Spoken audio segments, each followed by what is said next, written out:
Hey guys. So today's video is going to be about bullying. I know that sounds like such like a cliche topic to talk about.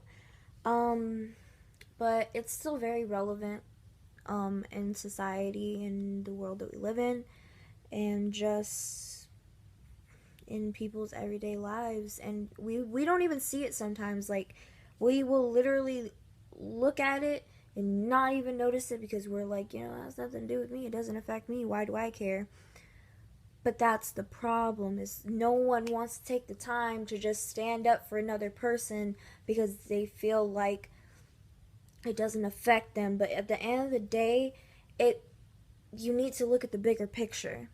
Okay, I am a Hispanic lesbian woman, and all three of those, I'm a minority. Women have been oppressed since the beginning of time.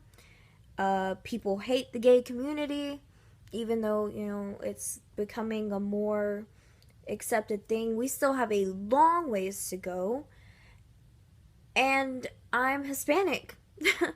I come from a place where people call all of my people immigrants, when at the end of the day, everybody's an immigrant. So, I have dealt with my share of bullying since elementary school. Um, I started getting bullied, I would say, around fourth grade. Um, I went to a primarily white school, so I was the minority. And people would pick on me because I spoke Spanish, and people would pick on me because I was bigger than them, and people would pick on me for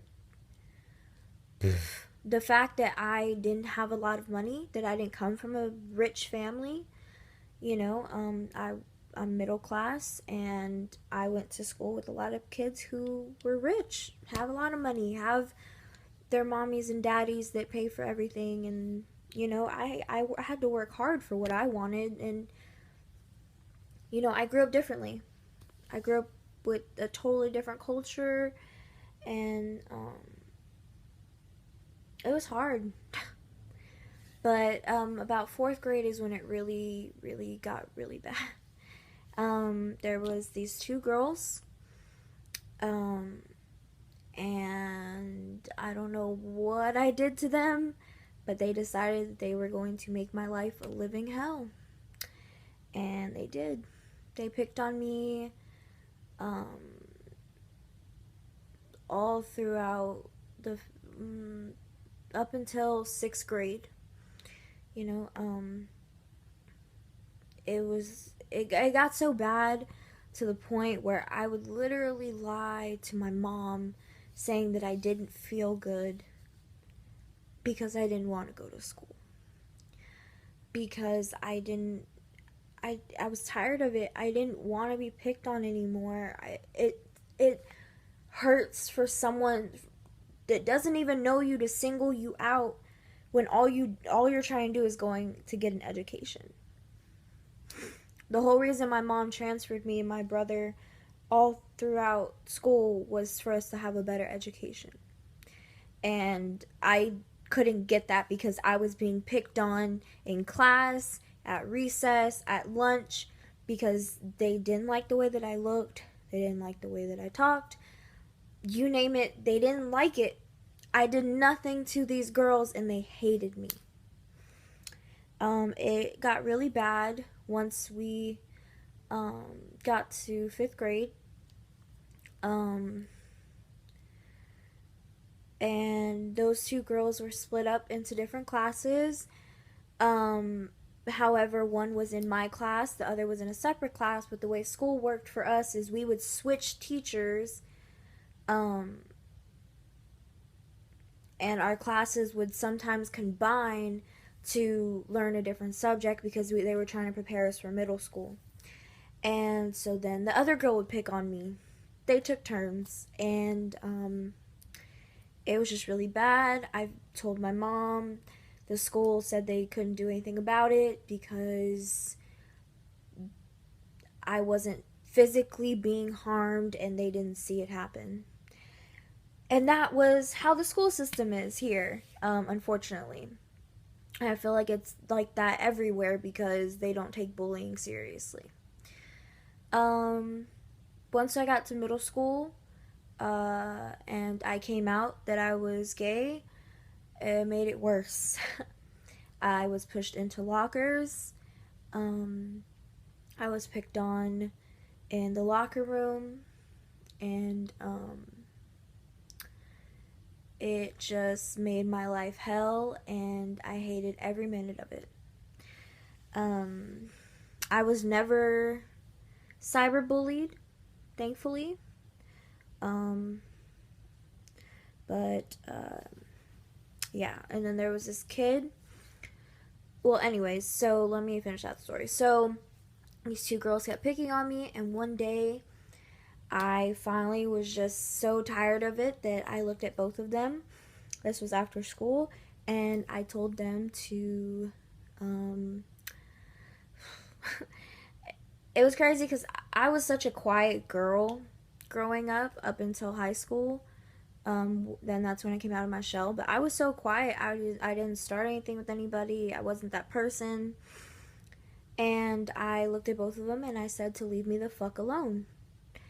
And I guess that just clicked for them that I wasn't kidding anymore. We're not kids. And they left me alone after that. And it was just crazy to think that all I had to do was stand up for myself. But anywho, then there was this guy who literally threatened to hang me from a rope because I was gay. And at that point, I hadn't even realized how evil the world was to people in the LGBT community. I'm sorry. You know, like, it was just such a wake-up call that I really was hated by people I didn't even know.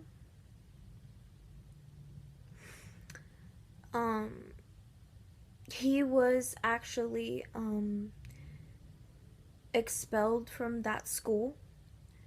Thankfully, the school did something about it that time. But it was really scary to know that someone really wanted me dead because I was gay. But you know, now people do everything online, and you know, you see people getting picked on, calling people hoes, and calling people out based on what they do or anything, and just for being different. And I know that I've done it. You know, you look on social media, you read that, and you're like, oh wow, damn, they just really called them out. And you look past it, but you're not seeing the other side. What, you know, what if that person kills themselves because you wanted to say that about them? You don't even know, you may not even know them, and you're just talking about them like that because you want attention, because you want to be in the spotlight. It's pathetic and it's sad. It's pathetic that people have to hate on other people because they're not satisfied with who they are as individuals, because they're not confident in who they are, because they may not get that attention at home, so they're seeking it elsewhere. You know, it's pathetic. It's so pathetic.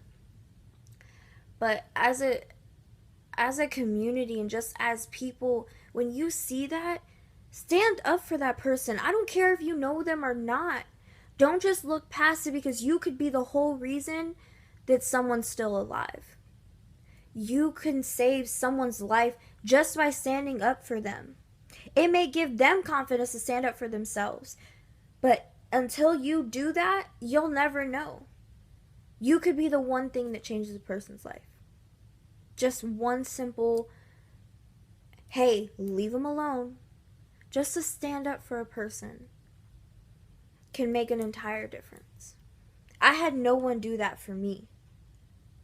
So I can only imagine how that would have been, how different a situation could have been. And, you know, I refuse to be the reason, a possible reason why someone's dead. Because all it could have taken was you. And I really want you guys to think about that. Like, think about the fact that it really just takes one person, a group of people, to jump in and say, hey, leave them alone. That's not right. Because it's not okay to pick on anybody because they're different. It's not right to call someone out based on how they live their own life. It's their life. Just because you're not satisfied with who you are and you don't like how you look or anything like that, you want to dog on the next person because they're not like you. It's sad. And, you know, I really, you know, in order to change the world, it starts with us. It really does. And,